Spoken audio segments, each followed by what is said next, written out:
The city of Musutafu had seen disasters before.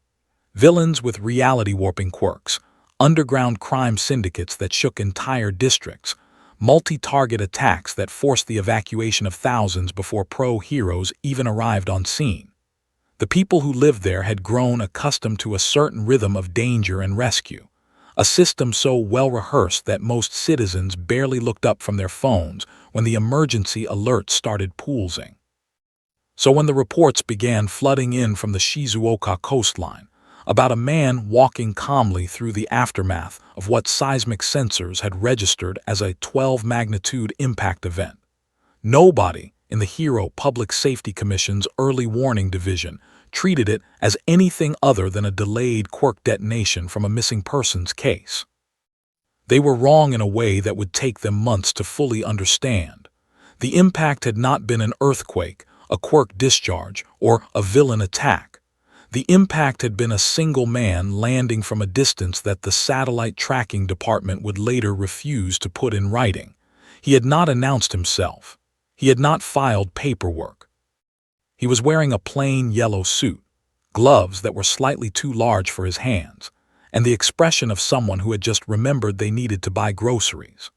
The crater behind him was 300 meters wide and still smoldering at the edges when the first Hero Agency response drones arrived and transmitted footage that made a senior analyst in the Quirk Registration Bureau stare at her screen in complete silence for nearly 4 minutes before she picked up the phone. Whatever was walking toward Musutafu had no quirk signature, and it had just cracked the coastline open like a dinner plate. This was only the beginning, and nothing in the Hero system had been built to handle what came next. If you're watching this and you haven't subscribed yet, do it now because this story does not stop here. What you just heard is the first tremor. By the end of these 12 parts, the entire foundation of Hero Society will look completely different. Don't get left behind. The Hero Public Safety Commission's Coastal Monitoring Network had been designed to detect quirk energy signatures within a 3-kilometer radius of any registered Hero incident. It worked on the principle that every quirk, whether it manifested as fire, gravity manipulation, molecular transformation, or raw physical enhancement, left a detectable biological trace in the environment during activation. The science behind it had taken 40 years to develop and had never once failed to classify a power source correctly. When the Shizuoka coastal sensors registered the impact at 6:47 in the morning, the system ran its standard classification sweep and returned a result that had never appeared in the database before. Not an unknown quirk, not an unregistered quirk, not even a mutant-type anomaly that hadn't been cataloged yet. The field where the quirk signature should have been was simply empty, and the system, not knowing what to do with that information, quietly flagged the event as a sensor malfunction and moved on. The response drones that arrived 11 minutes later did not have the luxury of flagging anything as a malfunction. Their cameras transmitted clear footage of a crater that geologists monitoring the feed would later estimate at 340 meters across, with a depth at the center of approximately 60 meters, and walls that had been compressed rather than blasted outward, meaning the force had come from above and driven straight down rather than radiating from a central explosion. Standing at the rim of this crater with his hands in his pockets, looking out over the ocean with the mild, unfocused expression of a man waiting for a bus that was running slightly late, was a person who registered on every biometric scanner the drones carried as a completely ordinary adult male human being with no elevated heart rate, no adrenaline markers, no muscle activation beyond baseline resting state, and no quirk energy whatsoever. He glanced at one of the drones when it got close enough to zoom in on his face. He did not seem particularly concerned by it. He looked at it for a moment the way a person might look at a pigeon that had landed near their bench. Then he looked back at the ocean and exhaled slowly through his nose. The footage reached the desk of Naomasa Tsukachi, police liaison to the Hero Public Safety Commission, within 20 minutes of the drone's arrival. He watched it 3 times in a row without saying anything, then forwarded it with a single line of text attached. This needs to go to UA today. The reason Tsukachi sent it to UA specifically, rather than to any of the top-ranked pro-hero agencies, was a professional instinct built from years of working alongside people with extraordinary abilities. In his experience, the most dangerous anomalies were never the ones that radiated energy. They were the ones that didn't. Whatever had made that crater had done so without activating a single quirk marker, and that meant either the sensor technology was more broken than anyone wanted to admit, or something was operating outside the known rules entirely. Neither option was comfortable, but only one of them kept him awake at night. By the time the footage reached UA's faculty secure channel, the man in the yellow suit had already walked away from the crater and was moving along the coastal road toward the city at a relaxed, unhurried pace. He stopped once at a vending machine outside a convenience store that had been rattled off its foundation by the impact, looked at the selection for a moment, found that it was out of the brand he wanted, made a small sound of mild disappointment, and kept walking. A store clerk who had come outside to assess the damage watched him go, and would later describe the encounter to reporters as the strangest part of an already very strange morning, specifically because the man had not looked frightened or excited or purposeful. He had just looked slightly bored, in the way that people get bored when the day isn't offering anything particularly interesting yet, and they're still holding out quiet hope that it eventually might. At UA, the footage had reached Shota Aizawa before his first class of the morning. He watched it once, paused it on the man's face at the vending machine, and then sat very still for a long moment before pulling up the commission's quirk registration database on a second screen and beginning a search he was already certain would come back empty. He was right. The man did not exist in any system. Aizawa did not panic easily. His entire career had been built around the philosophy that panic was a luxury that professionals could not afford, and that the correct response to any unknown variable was careful, methodical assessment rather than alarm. He had faced quirks that bent the laws of physics, villains who could level city blocks with a thought, and a student cohort that generated more paperwork-worthy incidents per semester than any other class in UA's recorded history. He was not, by any reasonable standard, a person who rattled. So when he walked into the emergency faculty meeting that Principal Nezu had called for 7:30 that morning, and found that every other senior staff member in the room was already watching the drone footage on loop with expressions ranging from professionally guarded to quietly disturbed, he felt something he hadn't felt in a long time settle into the back of his mind like a stone dropping into still water. He felt genuinely uncertain, and he did not like it. Nezu had already compiled everything the Commission's network had gathered by the time the meeting began: the crater's structural analysis, the biometric drone readings, the absence of any quirk signature before, during, or after the impact, the vending machine footage, which several faculty members lingered on longer than the crater footage because something about the casualness of it was harder to process than the destruction. Nezu laid it all out with the calm precision of someone who had spent decades treating impossible problems as interesting puzzles rather than existential threats. But even he paused before moving to the final piece of information, which was that tracking units following the man's movement along the coastal road had confirmed he was now walking through the outer districts of Musutafu at a consistent pace, showing no signs of concealment, no signs of aggression, and no signs of being aware that approximately 40 government surveillance assets were currently monitoring his every step. Midnight was the first faculty member to say what several others were clearly thinking, which was that a person who could produce a crater of that scale without a quirk signature was not a person who should be approached without a plan, and that sending anyone in without first understanding what they were dealing with was operationally irresponsible. Vlad King agreed. President Mike, who had been quiet through most of the briefing in a way that suggested he was far more unsettled than usual, made the observation that the man's biometrics read as completely human, baseline human, no anomalies, which was somehow more alarming than if the scans had returned something monstrous. Nezu let them talk for exactly 3 minutes before raising one small paw and redirecting the conversation to the only question that actually mattered, which was not what the man was but what he would do next, because so far he had done nothing aggressive, and the crater appeared to have been a landing impact rather than an attack. It was All Might, seated at the far end of the table and still in his powered-down form, who had been the quietest person in the room and who now spoke for the first time since the meeting started. He said that he had watched the footage 8 times that morning, and that there was something about the way the man moved and behaved that felt familiar to him in a way he couldn't precisely define. Not familiar as in recognizable, but familiar as in categorically similar to something he understood from the inside.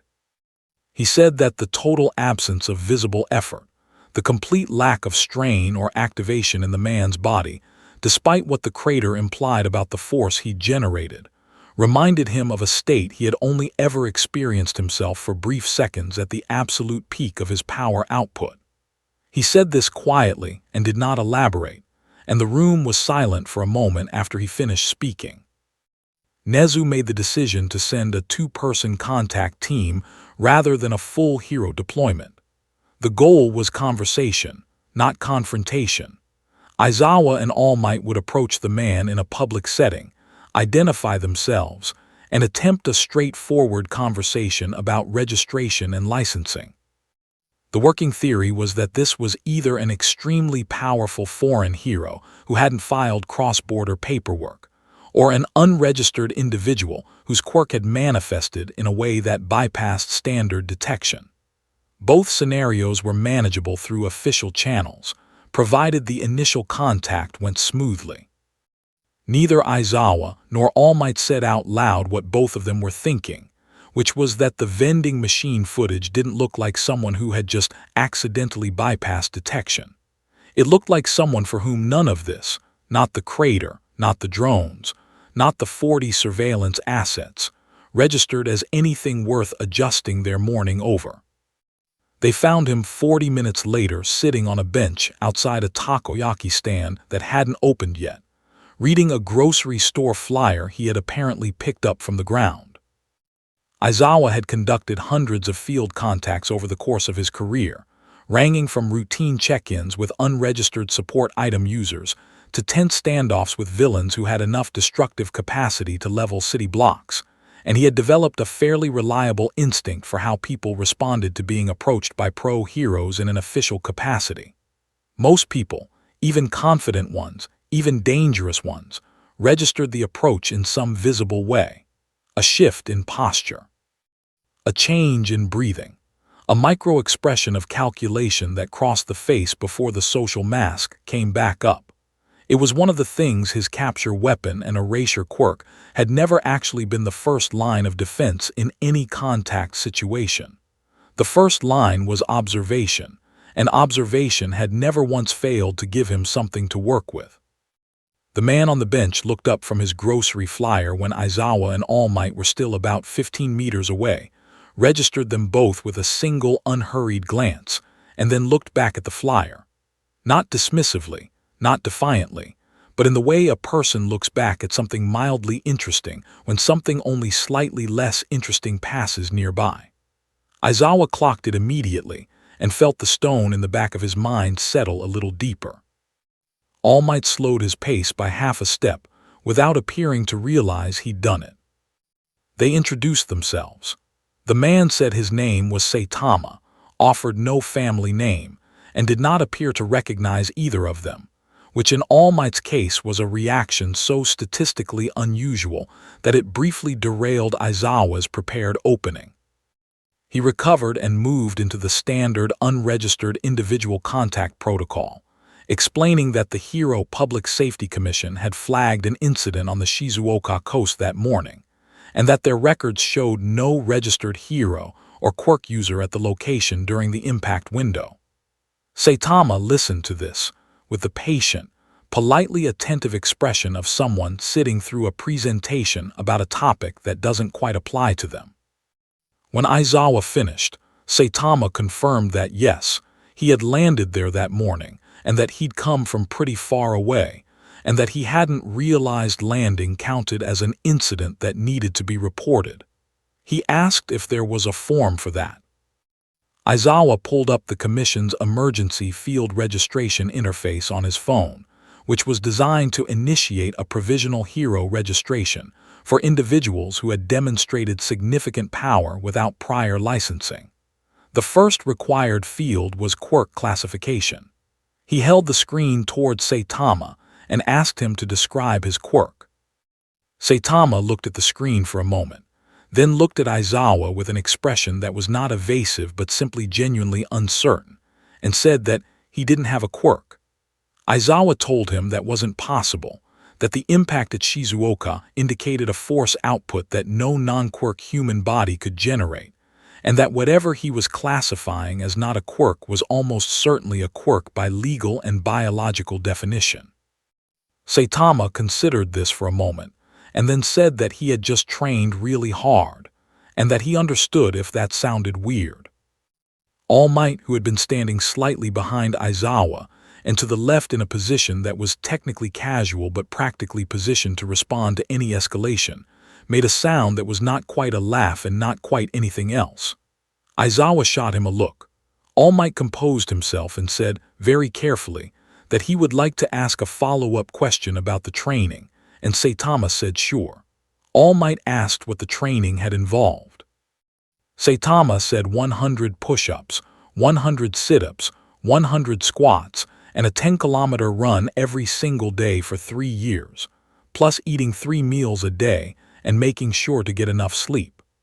The silence that followed this statement lasted approximately 6 seconds, which in a professional field contact situation is a very long silence.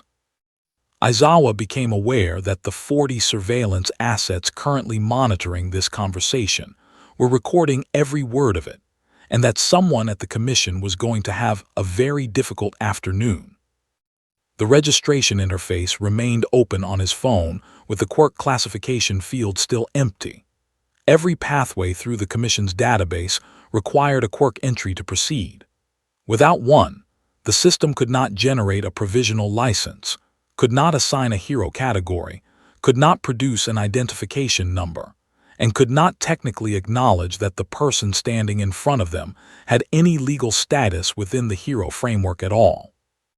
Aizawa had been a pro-hero for over a decade. He had worked around bureaucratic obstacles before.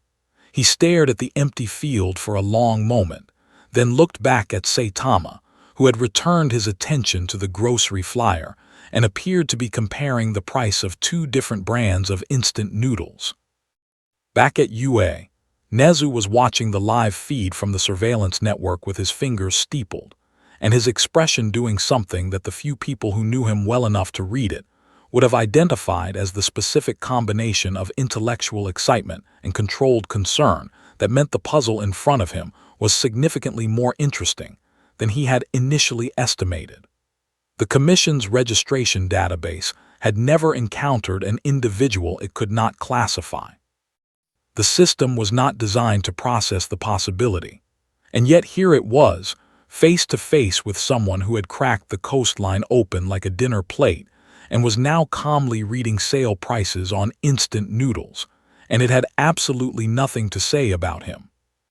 The Commission's senior director sent an urgent message to Nezu at 11:43 that morning. It contained 4 words, "What do we do?" The surveillance footage of Aizawa and All Might's bench conversation with Saitama was classified within an hour of the contact team filing their report. The Commission moved quickly on that front, pulling the drone feeds, flagging the coastal impact data as a restricted incident file, and issuing a standard media suppression advisory to the 3 news agencies that had already picked up the seismic anomaly story from the coastal monitoring public channel. What the Commission did not move quickly enough on was the 17-second clip that a 22-year-old part-time delivery worker had filmed on his phone from across the street while eating breakfast on the steps of a closed pharmacy. The clip showed 2 of Japan's most recognizable pro-heroes sitting across from a man in a yellow suit on a public bench, and it showed, very clearly, that the man in the yellow suit was not particularly impressed by either of them. The delivery worker posted it without a caption at 9:14 in the morning. By noon, it had 400,000 views.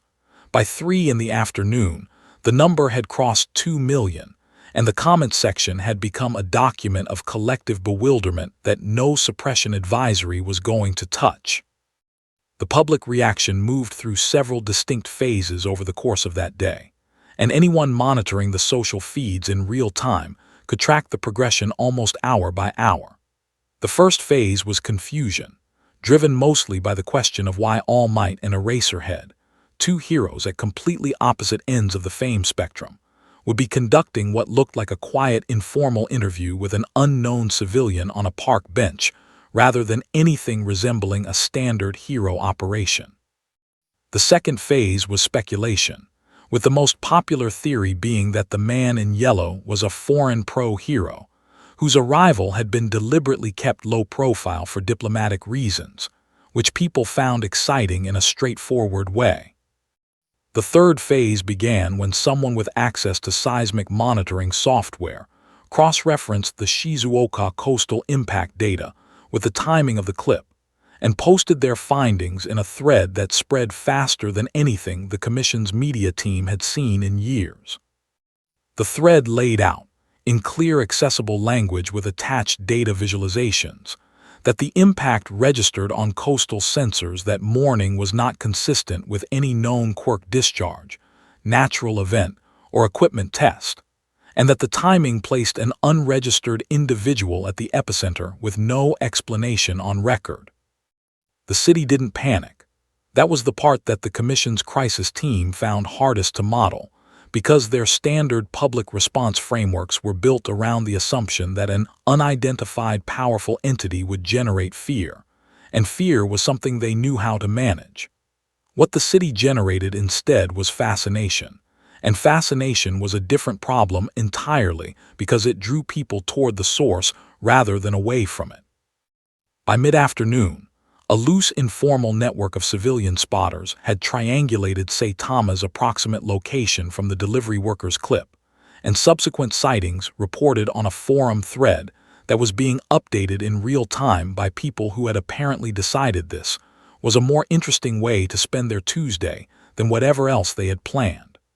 3 separate news vans had dispatched crews to the outer districts. 2 hero fan sites had posted detailed analyses of the bench clip that included frame-by-frame breakdowns of All Might's body language, which several commenters correctly identified as uncharacteristically cautious. Saitama, for his part, had found a supermarket by mid-morning and was doing his grocery shopping. He had a handwritten list. He compared prices carefully. He spent 4 minutes in the instant noodle aisle and left with a basket that suggested a practical relationship with his food budget that was somewhat at odds with the growing mythology assembling itself around him in the outside world. He was not aware of the clip. He was not aware of the forum thread. He was aware, in a mild background way, that there seemed to be more people than usual looking at him from across streets and from the windows of passing cars, but he attributed this to the yellow suit, which he had been told before was a distinctive color choice, and moved on. The moment that shifted the day from a media event into something the Commission classified as an active public safety concern happened at 4:17 in the afternoon in the Hasu district, where a mid-level villain operating under the name Blockade, whose quirk allowed him to generate and hurl dense concrete slabs at high velocity, had chosen that particular afternoon to make a move on an armored transport vehicle carrying commission, funding transfers between district offices. Blockade was not a sophisticated villain. He was rated in the mid-danger tier, capable of causing serious structural damage and requiring at minimum a 2-hero response to contain safely. He launched his opening attack on the transport with the confidence of someone who had done his research, and timed his operation to fall between patrol rotations, and the first concrete slab hit the vehicle's side hard enough to flip it onto the curb and send the 2 security personnel inside scrambling for cover. Saitama was walking past the intersection on his way back from the supermarket, carrying 2 bags, when the second slab went through the front window of a noodle restaurant on the corner, and the people inside started screaming. He stopped walking. He looked at the restaurant window. He looked at Blockade, who was generating a 3rd slab and hadn't noticed him yet. He set his grocery bags carefully against a wall, walked across the intersection, tapped Blockade on the shoulder, and when Blockade turned around with the 3rd slab raised above his head and an expression of furious territorial aggression on his face, Saitama looked at him with the mild evaluating expression of someone who has just been asked a question they already know the answer to. He flicked his wrist. The concrete slab dissolved into powder. Blockade hit the far wall of the intersection from a single open palm contact and was unconscious before he reached it, leaving a person-shaped impression in the brickwork and no other sound except the dust settling. Saitama retrieved his grocery bags, checked that the eggs hadn't broken in the impact from when he'd set them down, and continued walking. 6 witnesses filmed the entire thing. The commission's crisis team watched the footage and sat in silence for a very long time. The footage of the Hasu intersection incident reached the Hero Public Safety Commission's executive floor within 9 minutes of the event, which was faster than the official incident report from the responding heroes, who arrived on scene 4 minutes after Blockade was already unconscious in the brickwork. The commission's director, a woman named Iwamoto Ryuko, who had spent 23 years building and stress-testing the Hero licensing framework into the most comprehensive power management infrastructure in the world, watched the clip twice in her office with the door closed, and then sat quietly for a moment before opening a secure channel to the government's Quirk regulatory authority and requesting an emergency joint session for the following morning.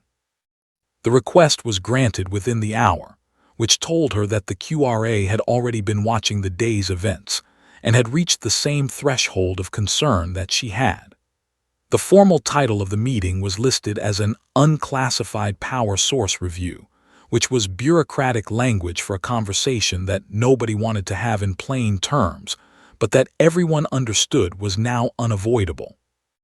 The joint session convened at 8 the next morning in a conference room on the 14th floor of the Commission's central building, and it included the Commission's senior directorial staff, 3 representatives from the QRA's Enforcement Division, 2 advisors from the Cabinet Office's Internal Security Branch, and a military liaison from the Ground Self-Defense Forces Special Threat Assessment Unit, whose presence at a Hero regulatory meeting was unusual enough that several Commission staff members exchanged looks when he walked in. Nezu attended remotely via secure video link and said almost nothing for the first 40 minutes, which everyone in the room recognized as a sign that he was listening more carefully than usual. Aizawa's field report from the bench contact was distributed in printed form at the start of the session, and several people read it twice, particularly the section where Saitama had described his training regimen, which in the cold official light of a government meeting room read as either the most alarming thing in the document or the most absurd, depending on how much sleep the reader had gotten the night before. The military liaison spoke first about force parameters, which was his job, and what he said was straightforward and unpleasant. The blockade footage had been run through the GSDF's impact analysis systems overnight, and the results indicated that the force delivered in that single open palm contact, calculated from blockade's trajectory, the depth of the wall impression, and the structural compression of the surrounding brickwork, exceeded every benchmark in their existing threat classification database. Not by a marginal amount. Not by a factor that suggested they were dealing with a quirk at the upper end of a known category. By an amount that rendered their existing classification system structurally useless for describing it, the way a thermometer designed to measure cooking temperatures becomes useless when you point it at the surface of the sun. He said this without dramatics, in the flat professional tone of someone reading maintenance figures, and the room received it with the particular quality of silence that descends on groups of experienced people when they encounter information that makes their expertise temporarily irrelevant. The QRA's lead enforcement representative raised the legal question that was sitting in the middle of the table like a piece of furniture nobody wanted to acknowledge, which was that Saitama had not committed any crime. He had intervened in an active villain attack, neutralized the threat, and left the scene without causing any additional damage or harm to bystanders. Under the hero licensing statutes, his intervention was technically illegal because he was unlicensed, but the villain he had stopped was rated mid-tier dangerous, and the intervention had protected at minimum 6 civilians from serious injury. Prosecuting an unlicensed hero for an intervention that outcome measured better than most licensed responses was not something any prosecutor's office was going to touch, and everyone in the room knew it. The legal question was not really about the blockade incident. The legal question was about what framework, if any, applied to someone who operated entirely outside the Quirk classification system and who could not be licensed because the licensing system had no category for what he was. Iwamoto made the decision that the Commission's formal position would be a provisional tolerance order, which was a rarely used administrative designation that allowed an unlicensed individual to operate in a limited civilian protection capacity while a formal classification review was conducted. It was not an endorsement. It was not a license. It was, in practical terms, a way of giving the government enough legal breathing room to figure out what to do without either ignoring the situation or provoking a direct confrontation with someone the military liaison had just described as beyond their classification database. The provisional tolerance order required notification to the subject, which meant someone had to find Saitama and explain it to him, and Iwamoto turned to the video link and asked Nezu if UA would be willing to facilitate that communication.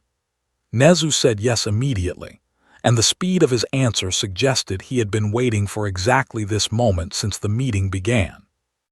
What nobody said in the meeting, and what several people thought about on the train home that evening, was that a provisional tolerance order was a document the Commission generated unilaterally, and that its enforcement mechanism was, ultimately, the hero system itself.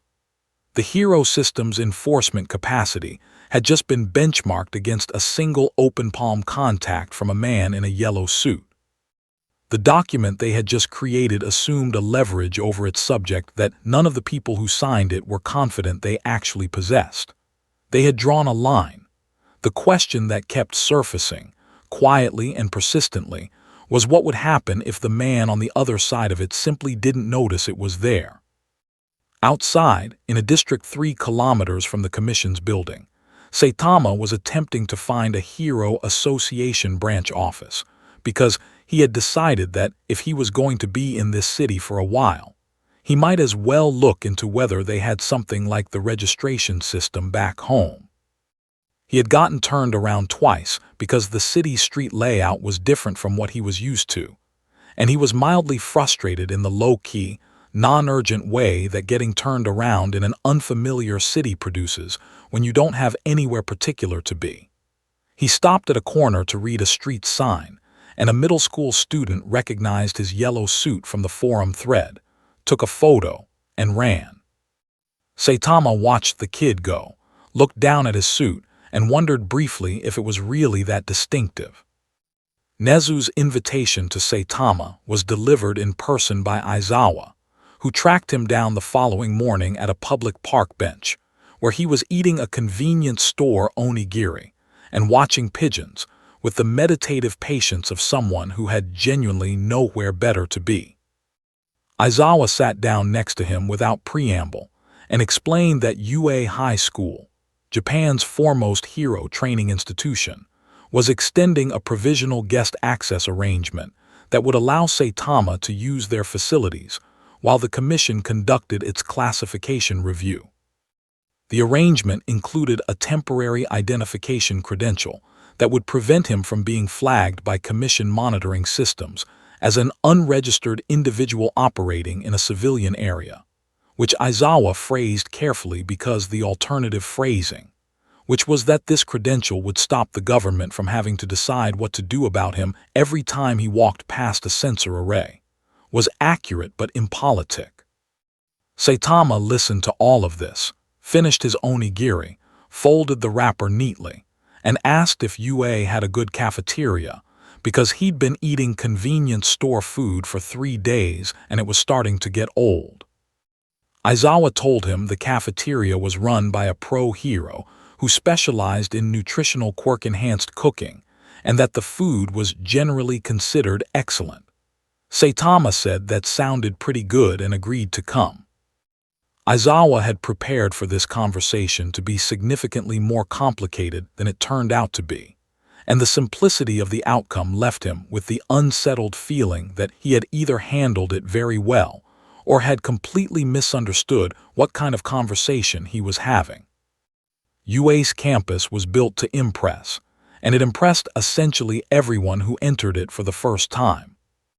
The scale of the buildings, the visible sophistication of the training infrastructure, the density of powerful quirk energy that a sensitive person could almost feel in the air from the concentration of extraordinary students and faculty in one location. All of it combined to produce an effect on visitors that ranged from awe to mild intimidation, depending on the person's background and confidence. Saitama walked through the main gate, looked around at the campus for a moment with the calm, evaluative gaze he seemed to apply to most things, and said that it was bigger than he expected. Aizawa asked if that was impressive. Saitama said it was just bigger than he expected and left it at that. The students of Class 1A had been briefed by Aizawa that morning in the deliberately minimal way he briefed things when he wanted people to form their own assessments, rather than approach a situation with predetermined frameworks. He had told them that a guest would be visiting the campus under a provisional arrangement with the commission, that the guest had no registered quirk, and that they were to treat him as they would any adult professional visiting UA in an official capacity, meaning respectfully and without interrogation. He had said nothing about the Shizuoka crater, nothing about the blockade footage that every single one of them had already watched at least 4 times on their phones, and nothing about the bench clip that had originally put Saitama on the public radar. He had reasonably assumed that saying nothing about these things was equivalent to them not coming up immediately upon introduction. He had underestimated Izuku Midoriya. Midoriya encountered Saitama in the hallway outside the main classroom building, recognized him instantly from the footage, and stood completely still for approximately 2 seconds before his analytical instincts overrode his social awareness entirely. He introduced himself, confirmed that he was correct about who Saitama was, and then asked, in a single continuous rush of words that suggested he had been mentally composing this question since the bench clip went viral, how Saitama's power output was possible without a quirk manifestation signature, because he had reviewed the sensor data and run 3 different theoretical models, and none of them produced a result consistent with what the footage showed, and he was genuinely, deeply curious whether the mechanism was biological, genetic, or something else entirely that the current quirk classification framework hadn't accounted for yet. Saitama looked at him for a moment. He said training. Midoriya asked him to elaborate. Saitama elaborated in exactly the same terms he had used with Aizawa and All Might on the bench. And when he finished, Midoriya stared at him with an expression that moved through several distinct phases, starting at eager anticipation, passing through confusion, and arriving somewhere between professional crisis and genuine fascination. Bakugo had been standing 6 meters down the hallway during this exchange, pretending to look at his phone, and the specific quality of his pretending suggested that he had been listening to every word. He looked up when Saitama finished speaking, and looked at Saitama the way he looked at everything he couldn't immediately categorize, which was with a focused, slightly combative intensity that the people who knew him well recognized as the precursor to a direct challenge. He said, loud enough to be clearly not a private comment, that he'd heard about the blockade thing, and that it didn't prove anything about someone's actual ability, because Blockade was barely worth classifying as a serious villain. Saitama turned to look at him. Bakugo held the look without blinking. Saitama said that was probably fair and turned back to Midoriya, and the casualness of the dismissal hit Bakugo with a visible impact that no physical counter would have produced, because there was nothing in it to push back against. All Might found Saitama later that afternoon in the faculty observation lounge, where Saitama had located the coffee machine and was reading a hero-ranking magazine he'd found on the table with the expression of someone encountering an interesting but alien document. All Might sat across from him, and they talked for an hour in the easy, uncomplicated way that two people sometimes talk when they recognize something in each other that neither of them can precisely name. All Might asked what Saitama was looking for in the city, in the hero system, in general. Saitama was quiet for a moment, and then said that mostly he was just looking for a good fight, because it had been a long time since anything had made him feel like he needed to try, and that was lonelier than people seemed to understand. All Might looked at him for a long moment and said nothing, and the silence between them had the specific texture of one person hearing something they understood completely and didn't know how to answer. Outside the faculty lounge windows, Midoriya was in the training yard filling his 14th notebook page with increasingly complex and increasingly inconclusive theoretical frameworks for what Saitama was, and none of them were getting him any closer. The League of Villains had been monitoring the situation since the Hasu footage went public, and their assessment of it had evolved through several internal disagreements before arriving at a consensus that, in retrospect, said more about the limitations of their analytical framework than it did about the quality of their intelligence. Tamura Shigaraki had watched the Blockade clip repeatedly in the early hours of the morning after it circulated, sitting cross-legged on a salvaged couch in the League's current operating base with his fingers steepled in front of his face in the pose he adopted when he was thinking hard about something that irritated him. The clip showed a single contact neutralization with no quirk activation visible to any sensor. Shigaraki's immediate read was that the lack of visible quirk activation meant the individual was concealing the mechanism, which was a reasonable deduction given that almost every powerful individual the League had encountered operated within the quirk framework even when they were being evasive about the specifics. He passed the footage to Kurogiri and asked for a full threat assessment by morning.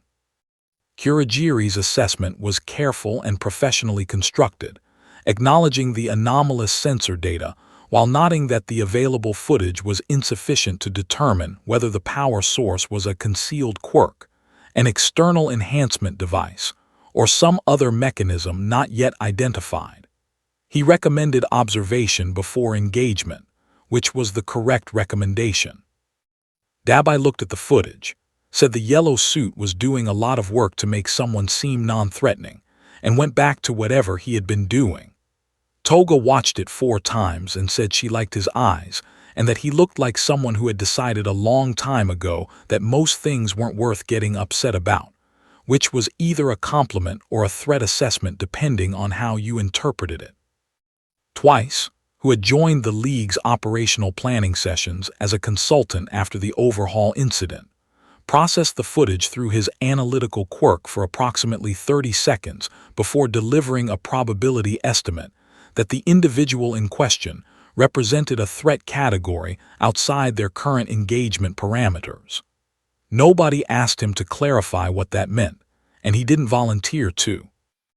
Shigaraki overruled Kurogiri's recommendation for continued observation. His reasoning, delivered in the flat, slightly bored tone he used when he had already made a decision and was narrating it rather than discussing it, was that the hero system was already rattled by this person's existence, and that the League's value to their broader objective was demonstrated by their willingness to engage threats that the hero system found difficult to handle. Recruiting or neutralizing an unclassified power source before the Commission managed to integrate it into their framework was strategically valuable, and waiting gave the Commission time to complete that integration. He also said, though he framed it differently, that he was tired of watching pro heroes be confused and wanted to see what happened when someone actually walked up to the situation and did something about it. The plan was engagement through recruitment offer first, neutralization if refused. He sent Dabai and Compress as the contact team, with Toga as secondary, and kept the rest of the league available as escalation if the initial contact didn't go the way he expected. They found Saitama on his third morning at UA, during the window between the end of afternoon training sessions and the dinner service at the cafeteria, when he had developed the habit of walking the perimeter of the campus grounds in a slow loop that seemed to serve the same function for him that packing serves for most people, which was managing a low-level restlessness that had nowhere obvious to direct itself. Dabai made the approach directly, stepping out from a maintenance alcove along the outer wall and introducing himself with the practiced casualness of someone who had done this kind of recruitment contact before and found it efficient to skip the preliminary intimidation because it wasted time. He told Saitama his name, told him he represented an organization that operated outside the hero licensing framework, and said that the organization had been watching his situation with interest and believed he was being significantly underserved by the Commission's provisional tolerance arrangement, which was a bureaucratic holding pattern rather than a genuine acknowledgement of his capability, and that they could offer something more interesting. Saitama stopped walking and looked at Dabai with the mild, evaluating expression that seemed to be his default mode of engaging with new information. He asked what kind of organization.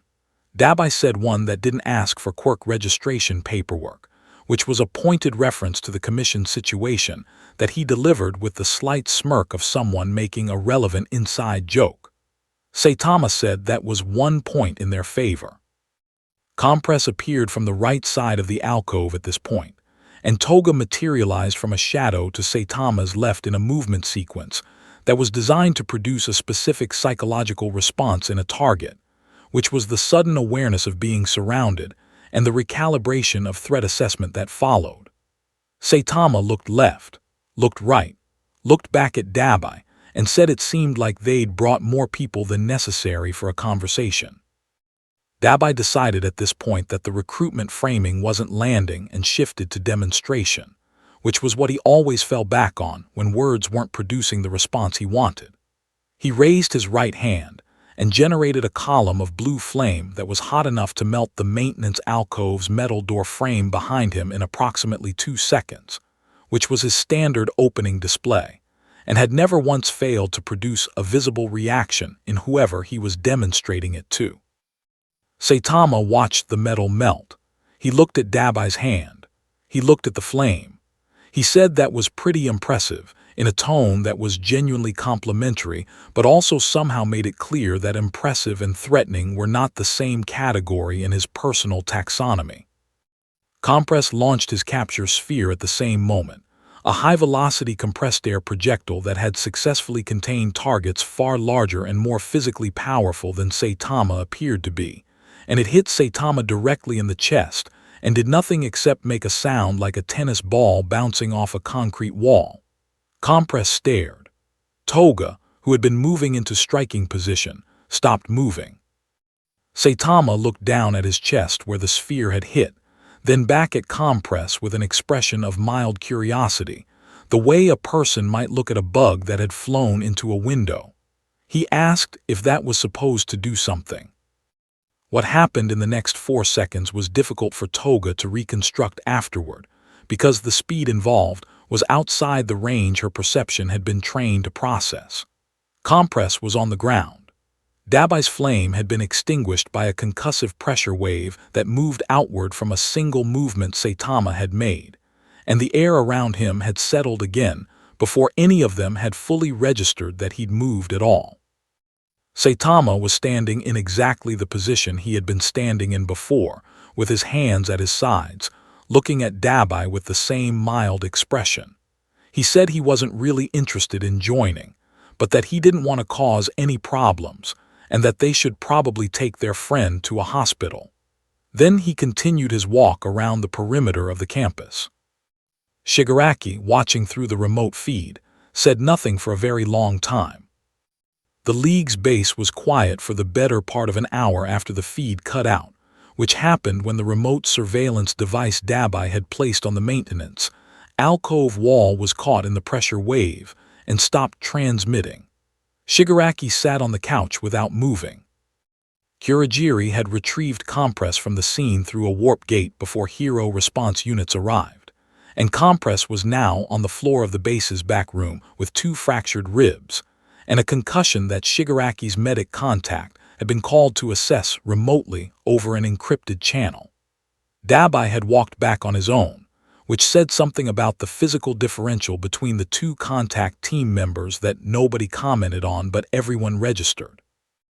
Dabai sat against the far wall with his arms crossed, and his expression doing the thing it did when he was processing something unpleasant that he wasn't going to talk about directly.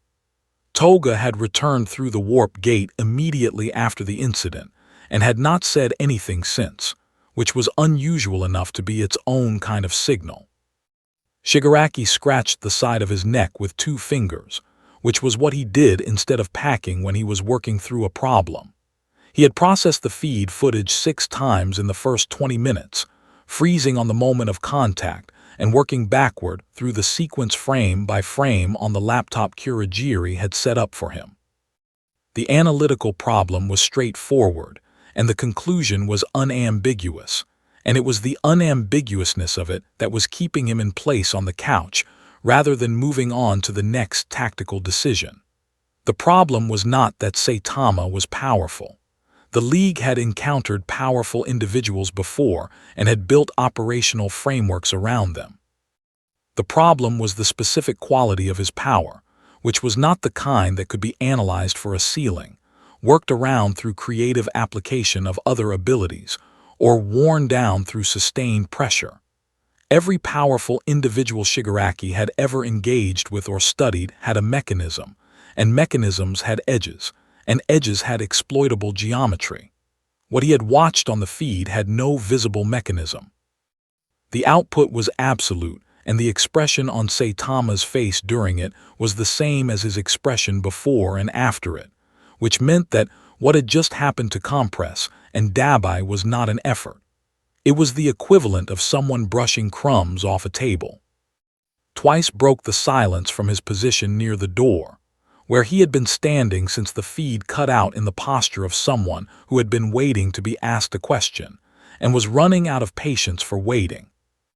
He said that his probability analysis had updated based on the new data, and that his current estimate of successful engagement outcomes across all strategic scenarios involving direct confrontation with the subject was approaching 0, in a way that he wanted to be on record as having noted before Shigaraki made any further operational decisions. His other voice, the one that overlapped his statements with contradictions, said that it was fine and that they'd figure something out, but the primary voice was clearly the one doing the actual work in this particular moment. Shigaraki told him to write it up formally and send it to Kurogiri. Twice said he already had. The recalculation Shigaraki conducted over the next several hours was not a retreat. He was precise about this internally in a way that he wouldn't have been able to articulate to anyone else without it sounding like rationalization. But the distinction mattered to him because the League's operational identity depended on the difference between choosing not to engage and being unable to engage. He had chosen not to engage further for now, and the reason was not fear but information, specifically the new information that direct confrontation was not a viable pathway to any of his objectives involving this individual, and that continuing down that pathway would cost him assets he could not replace without a strategic return he could not identify. The recalculation was about finding a different pathway, which meant understanding what Saitama actually wanted, what he responded to, and whether there was any leverage point in his situation that the League could work with that didn't involve hitting him. What Shigaraki had noticed on the feed, and what his extended analysis kept returning to, was the moment before Compress launched the sphere, when Dabai was generating the blue flame column and Saitama had said it was impressive. He had meant it. There was nothing performative in it, no social machinery running beneath the surface to produce a tactically useful reaction. He had genuinely found it impressive in the mild, interested way that a person who is no longer surprised by most things finds the occasional thing that briefly catches their attention.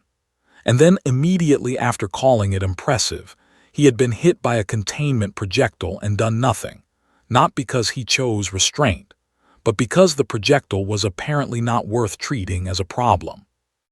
The gap between those two responses was the most interesting piece of data in the entire feed, and Shigaraki spent a long time sitting with what it implied. It implied that Saitama was not operating from a position of suppressed hostility being managed by discipline or ideology.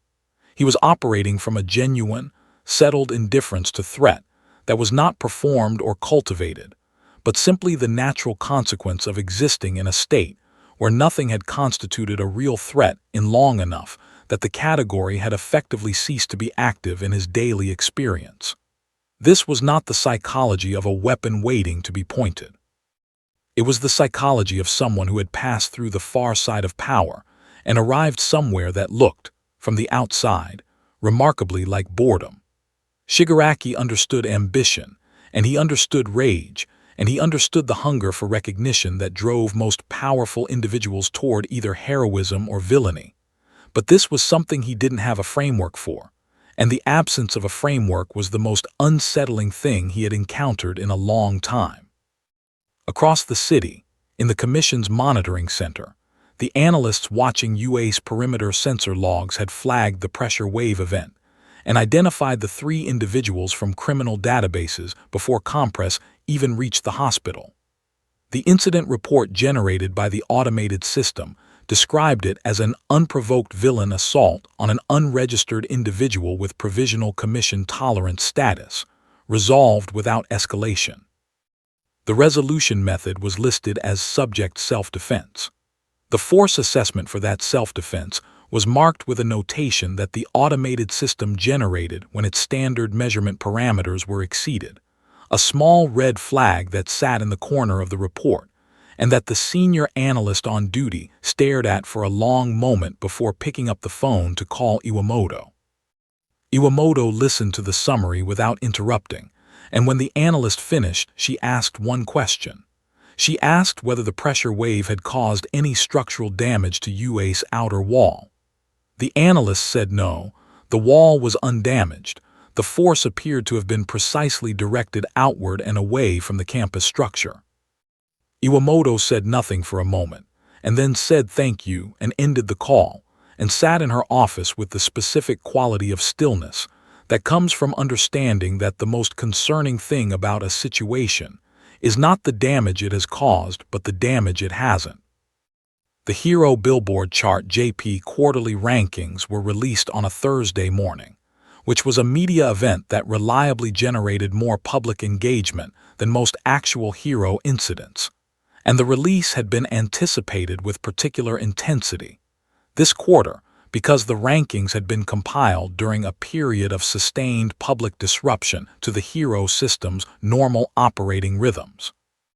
The Shizuoka event, the Hasu footage, the bench clip, the growing forum documentation of Saitama's movements through the city, all of it had accumulated in the public consciousness over the preceding weeks into a background pressure that everyone could feel, but that the official Hero apparatus had not yet formally acknowledged. The rankings were, among other things, a statement about who mattered and where power resided in the organized Hero structure, and people were watching to see whether the rankings would address the disruption or pretend it hadn't happened. They pretended it hadn't happened, which was the only thing they could do, because Saitama had no license and no registered activity, and therefore no statistical basis for a ranking placement. The Commission's metrics system could not calculate a score for someone who didn't exist within its input parameters, and the chart was generated from that system, so the chart was silent on the subject. Endeavor held the #1 position with the same relentless consistency that had defined his ranking tenure since All Might's retirement, and the rest of the top 10 shuffled in the minor ways they always did between releases, and the document as a whole read as if the previous several weeks had not occurred. The public response to the ranking release was not what the commission had hoped for, which was a return to normal engagement patterns around hero metrics.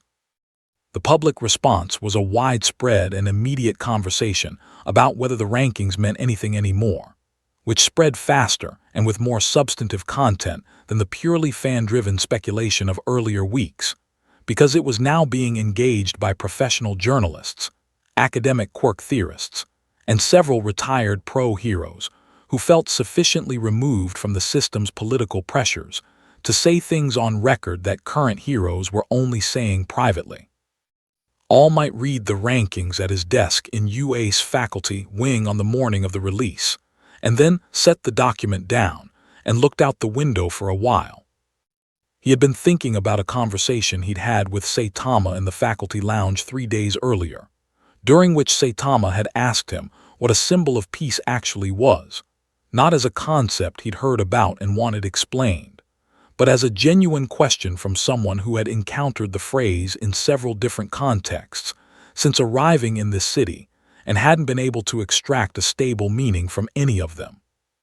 All Might had explained it the way he had explained it many times before, the idea that a hero could function not just as a physical deterrent, but as a psychological anchor for society's sense of safety, that the presence of a single overwhelming force on the side of good could suppress villain activity and civilian fear in a way that no collection of mid-tier heroes could replicate.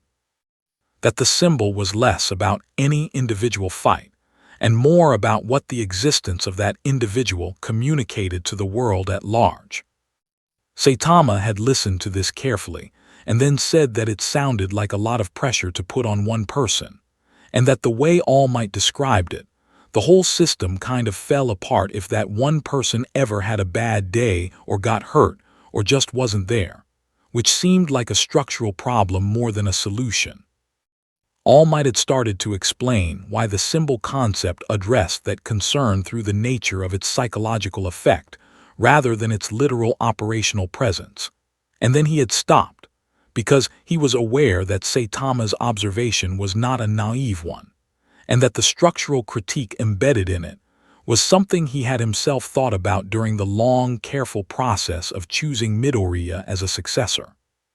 He had not had a satisfying answer then, and he did not have one now, and the absence of that answer sat with him in a different way than it had before because Saitama had produced it not through philosophical argument, but through the simple application of practical common sense.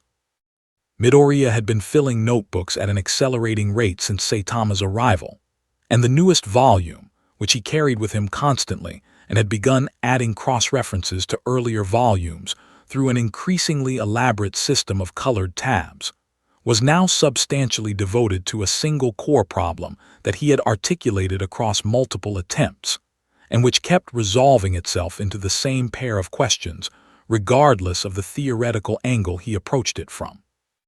The first question was mechanistic, how Saitama's strength was generated and maintained without any detectable quirk signature, and he had not made meaningful progress on it because every model he constructed required an energy source that the biometric data said wasn't there. The second question was systemic, what the existence of a power that operated entirely outside the quirk framework meant for every assumption the hero system had built itself on. And this was the question that was keeping him awake at night, because it was the one he kept accidentally making progress on despite not wanting to.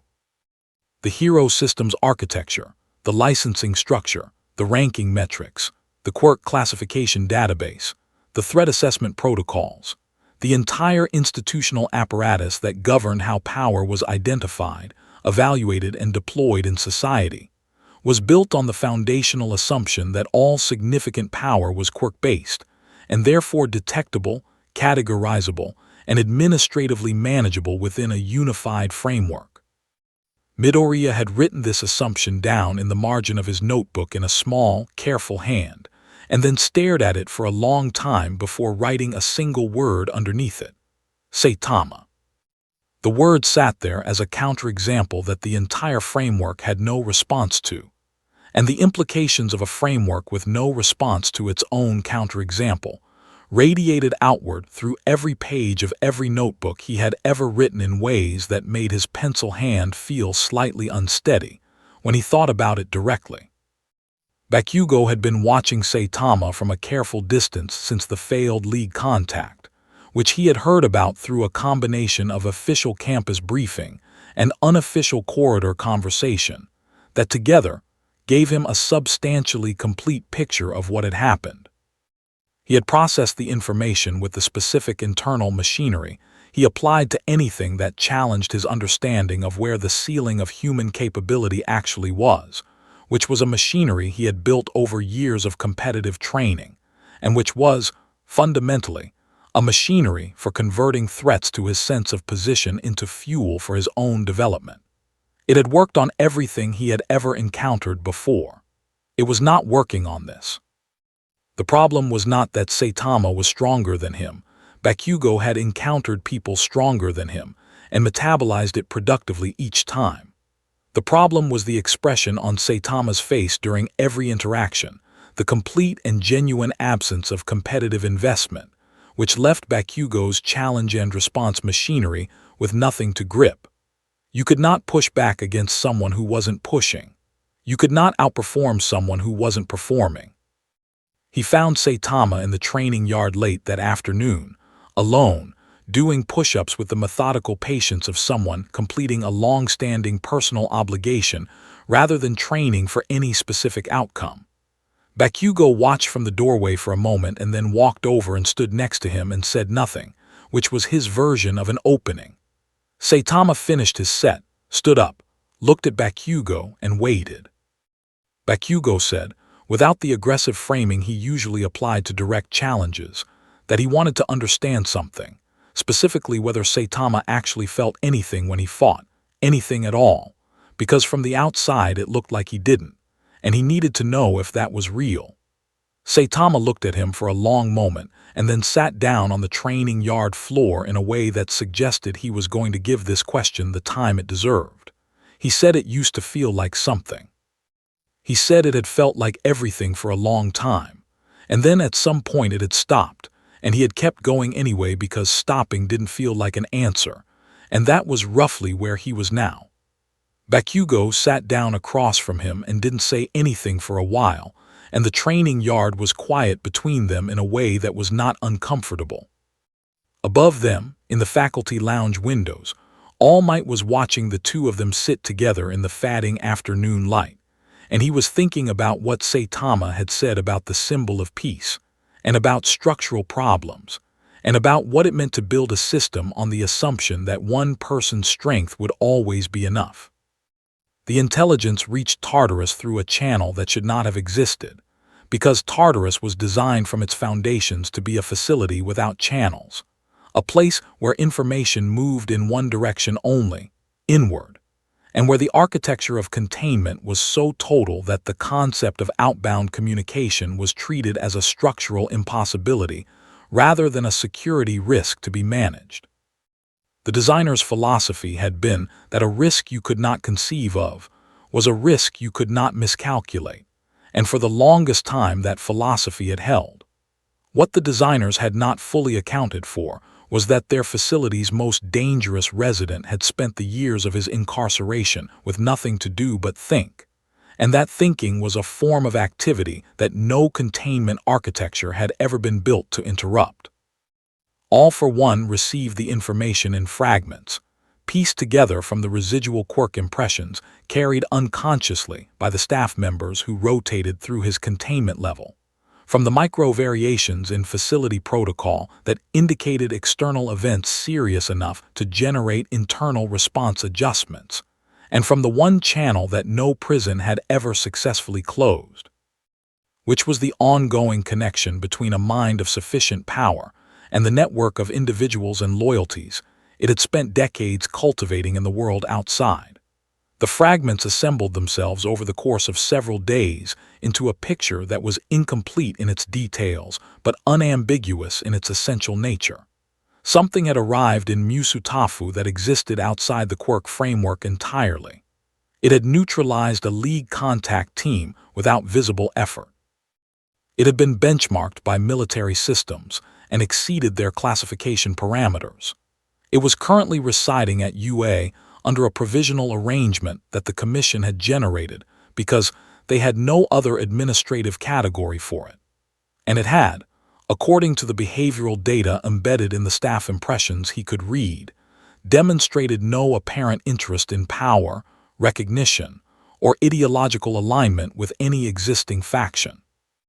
All for One processed this information with the unhurried precision of someone who had learned through long experience that the most important quality in strategic analysis was the willingness to sit with an uncomfortable conclusion long enough to determine whether it was true rather than comfortable. The uncomfortable conclusion here was not difficult to reach, but reaching it required setting aside the entire framework through which he had spent his life understanding and acquiring power, which was the framework of the Quirk system itself. Every being he had ever encountered, every power he had ever stolen or granted or destroyed, every strategic calculation he had ever made about human capability and its limits, had operated within that framework as its foundational assumption. The framework said that power was a function of Quirk, that Quirk was biological and therefore finite, and therefore ultimately manageable by someone with sufficient understanding of its mechanics. It said that every ceiling could be identified, and that every identified ceiling could, with the right approach and the right resources, be worked around. He had spent a lifetime proving this was true, and had never once encountered evidence to the contrary. The fragments told him he was now encountering evidence to the contrary, and the quality of his stillness in the containment chamber changed in a way that the monitoring staff would have noticed if they had been trained to read the difference between the stillness of a predator at rest and the stillness of a predator that had just become aware of something in its environment that it needed to think about carefully before deciding what to do. He thought about it for a long time. The specific quality of the League contact footage, which he had reconstructed through Kurogiri's residual impressions with enough fidelity to essentially watch it in his mind, showed him something that pure capability numbers could not convey, which was the texture of what Saitama was. Not what he could do, what he was. The texture was familiar to him in the way that a professional who has spent their career studying a particular phenomenon will recognize a new instance of it even in an unfamiliar form. And what he recognized was the specific flatness that comes to a being that has reached the absolute limit of its own capacity for growth and found nothing on the other side waiting to receive it. This was a condition All for One understood with the thoroughness of someone who had approached it himself from a different direction and pulled back deliberately, because he had always believed that the hunger was worth more than its satisfaction, that a goal perpetually in motion was more powerful than one achieved. What Saitama represented was the alternative outcome, the path through rather than around, and the result was something that the Quirk framework had no language for because the Quirk framework was built by and for beings that had not taken that path. The power at the end of it was not categorizable as a quirk because it wasn't one. It was what happened to a human body and will when they were subjected to an absolute and sustained demand with no ceiling for long enough that the ceiling simply ceased to exist. And the result was not a measurable quantity, but a condition. The way that a river carving through rock for 10,000 years eventually produces not a bigger river but a canyon. He sent a communication outward through the channel that shouldn't exist. It reached Shigaraki not as a direct message, but as a directive carried in the behavioral residue of a staff rotation, arriving in the form of a carefully constructed dream that Shigaraki, who had grown up learning to read All for One's communications in exactly this format, decoded over breakfast the following morning with a cup of cold coffee and an expression of focused concentration that the other League members recognized as the specific look of someone receiving instructions from above their own authority level. The directive was three things. First, do not engage Saitama directly under any circumstances. Second, do not attempt recruitment, because the recruitment offer assumed the target had a want that could be addressed, and this target appeared not to have one. Third, watch him.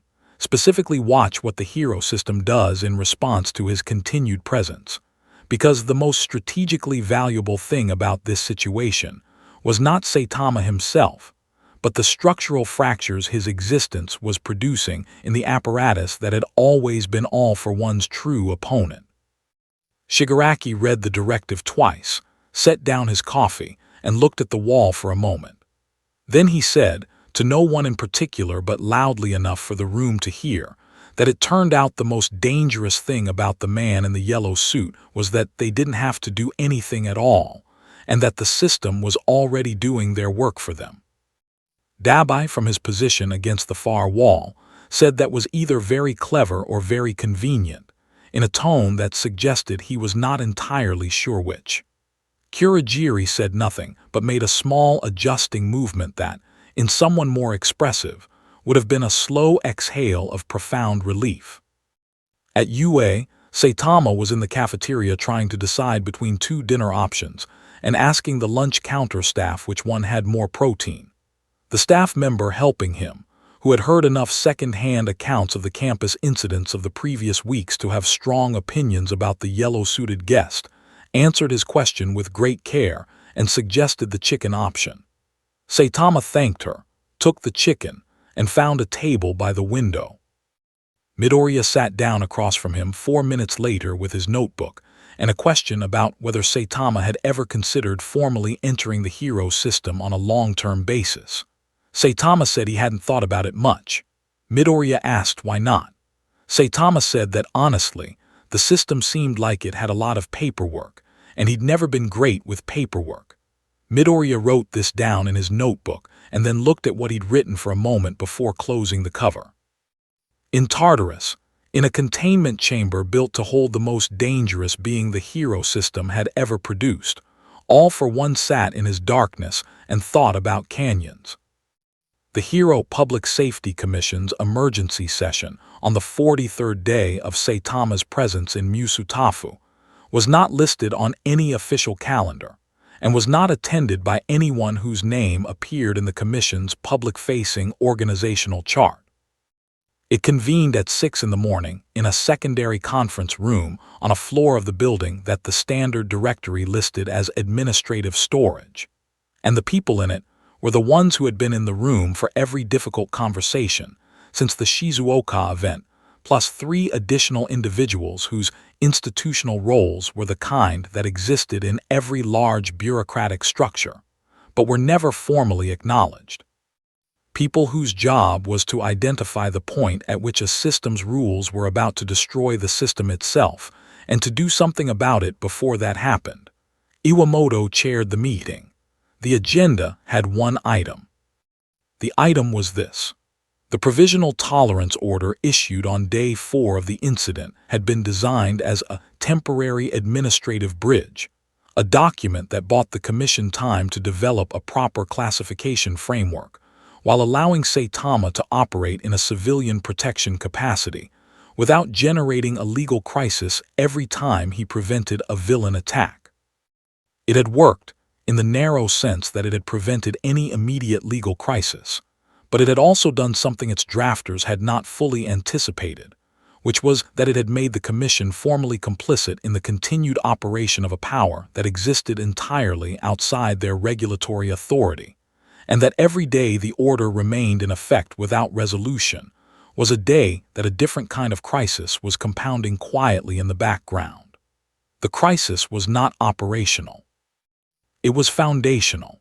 The Quirk registration system's authority derived from its claim to universal applicability, the legal and philosophical position that all significant power in society was Quirk-based, and therefore subject to the Commission's regulatory framework. That claim was now empirically false, demonstrably and publicly false in a way that had been documented across weeks of news coverage, forum activity, academic commentary, and governmental review, and the Commission was the institution holding the document that acknowledged it. The three individuals from the unlisted floor laid out the options with the practiced efficiency of people who had been thinking about exactly this problem for several weeks, and had arrived at a set of conclusions they did not particularly enjoy. Option 1 was formal integration, creating a new regulatory category outside the Quirk classification system that could accommodate individuals like Saitama, and extending the Commission's authority claim to cover them.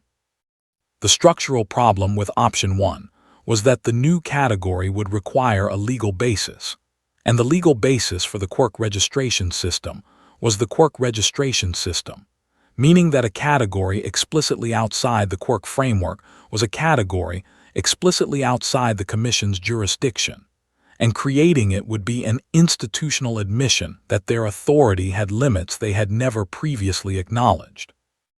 Option 2 was formal exclusion, issuing a declaration that the Commission's jurisdiction applied only to Quirk-based powers and that non-Quirk powers were outside its regulatory scope. The structural problem with Option 2 was identical to Option 1's conclusion from a different direction, because it was the same admission with different paperwork. Option 3 was continued provisional tolerance with no resolution timeline, which was not a strategy, but a way of postponing the choice between the first two options while hoping that circumstances changed. Iwamoto asked the three unlisted individuals directly which of the three options they were actually recommending.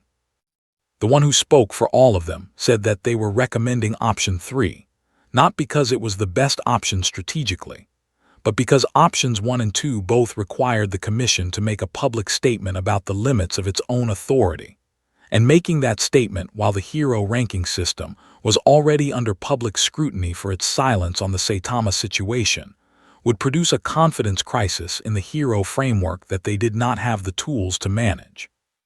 She said this without inflection, the way a doctor describes a diagnosis that isn't good news but is at least accurate. Iwamoto looked at the table for a moment, and then said she needed the room to think, and the meeting ended without a formal resolution, which was itself a formal resolution of the only kind the Commission was capable of making. The news that broke 3 hours later did not come from the Commission. It came from a retired pro-hero named Kamui Woods, who had left active service 2 years earlier and who had approximately 800,000 followers on a personal social media account that he used primarily to discuss hero policy and occasionally post photographs of his garden. His post that morning was neither policy nor gardening. It was a carefully written, legally precise, publicly sourced account of everything the Commission had done and failed to do since the Shizuoka event, including the Provisional Tolerance Order, the joint session with the QRA and military liaison, the blockade incident resolution, and the systematic silence of the hero ranking system on the subject of an individual who had demonstrably outperformed every ranked hero in every available metric, without holding a license or registering a quirk. He did not speculate. He did not editorialize. He simply assembled the documented record in chronological order and published it, and within 2 hours it had been read by more people than any hero policy document in the Commission's history.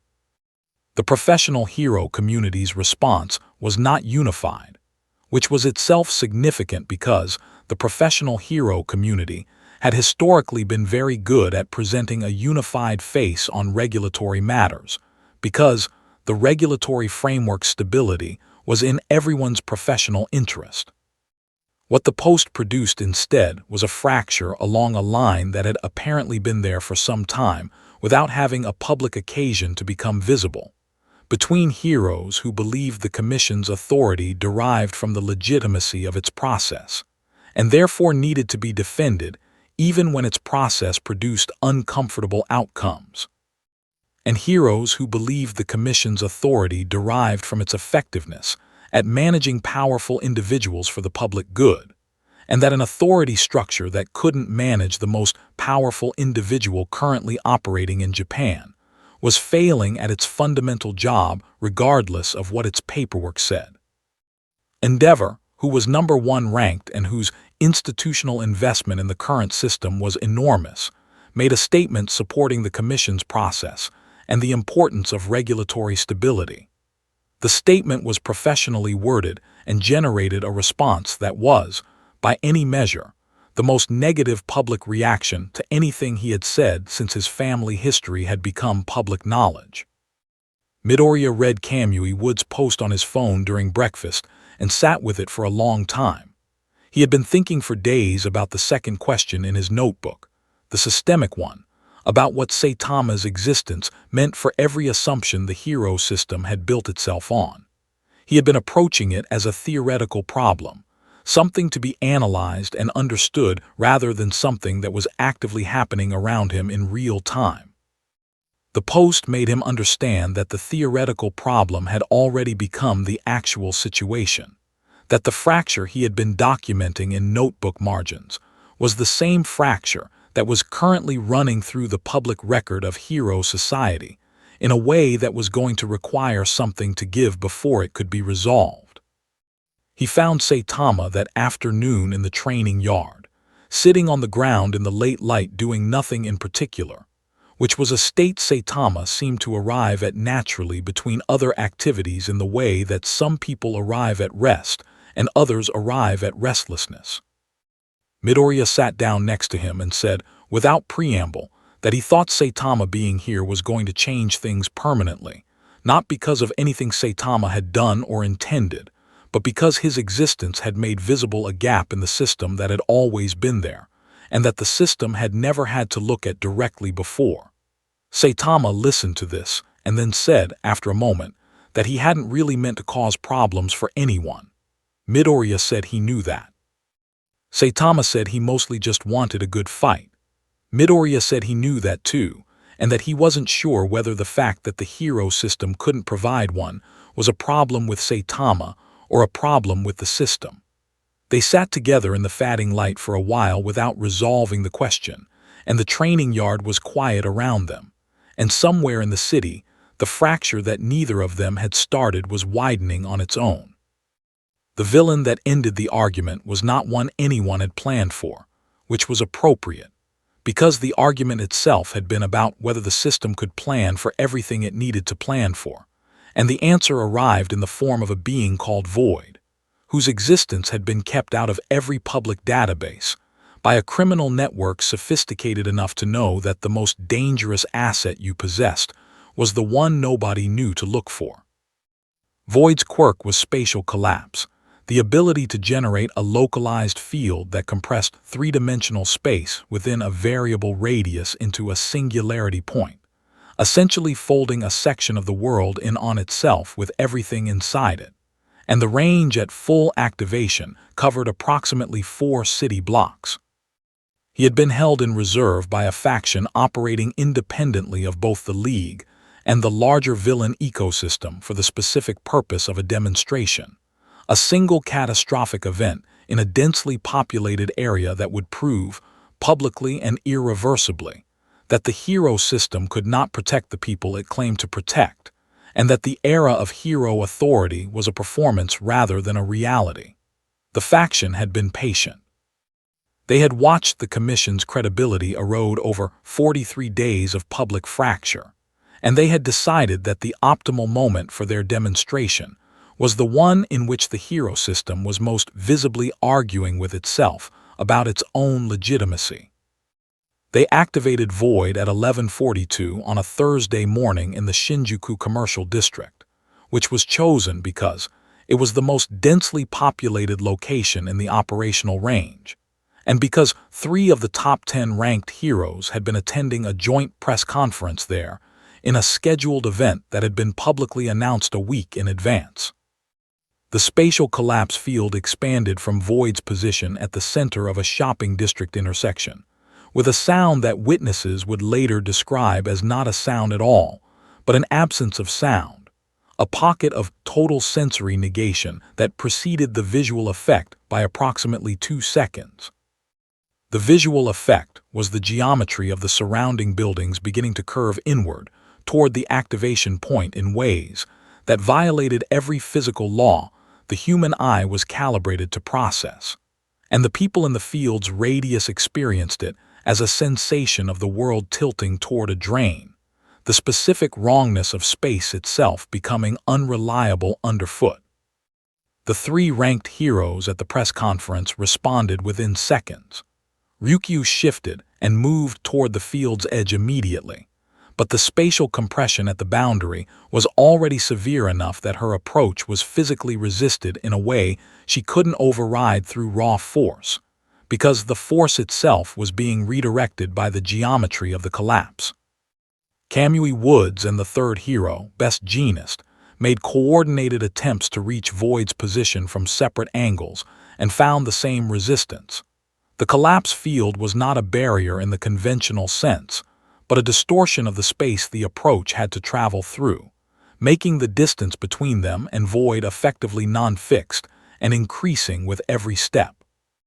Inside the field's radius, approximately 2,000 civilians were experiencing the first stages of spatial compression, and the Commission's monitoring center was watching the field's expansion rate and generating evacuation protocols that the rate of expansion was already outpacing.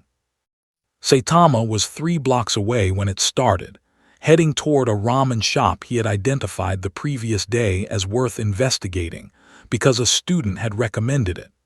He heard the absence of sound first, the specific wrongness of it that his body registered before his mind had language for it, and he stopped walking and looked toward the source.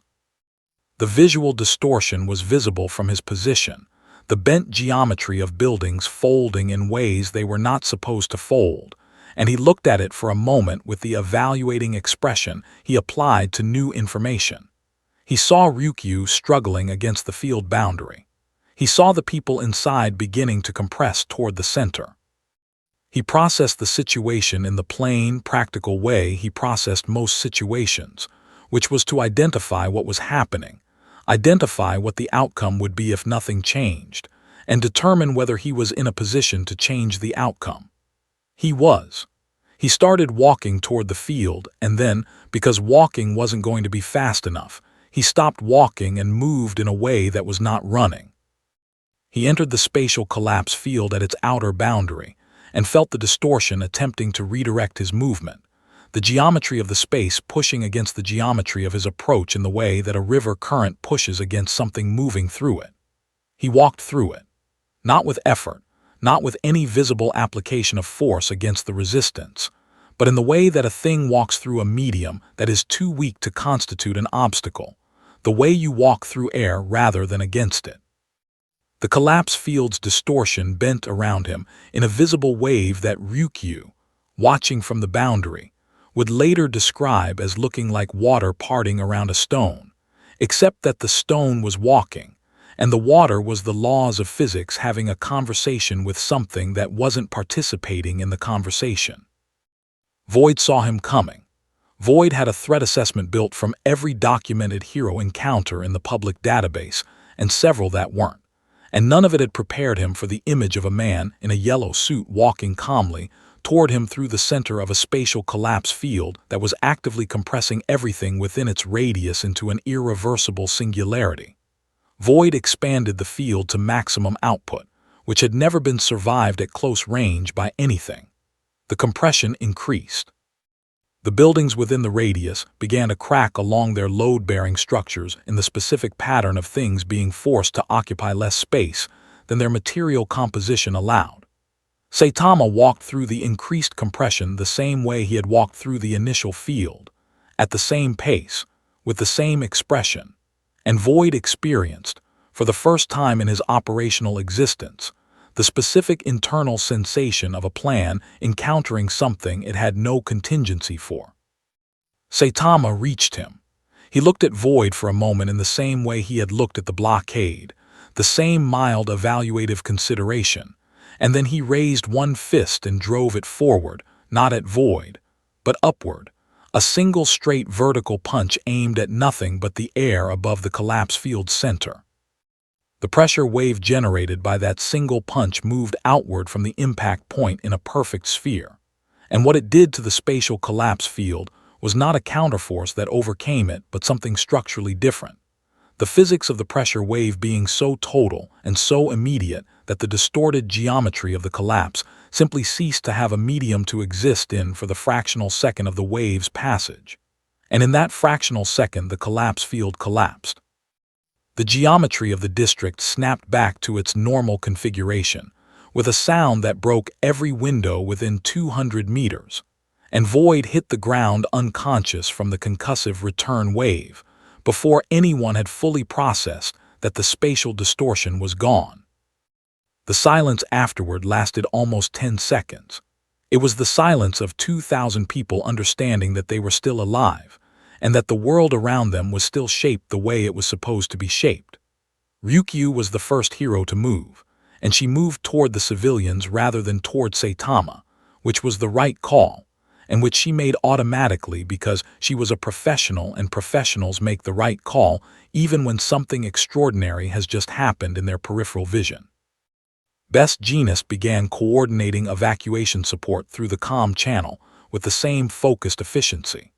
The Commission's monitoring center was watching the sensor data show the collapse field's complete dissolution and generating a report that their systems were returning an error on because the field's termination pattern did not match any known counterquark mechanism, and the blank where the mechanism should have been was the same blank that had been there since the Shizuoka event 43 days ago. Saitama stood at the center of the district and looked around at the cracked building facades and the broken windows, and the people beginning to move and process what had just happened, and his expression moved through something briefly, something that crossed his face in the moment before he composed it back into the familiar mild default. And it was not excitement, and it was not satisfaction, and it was not relief.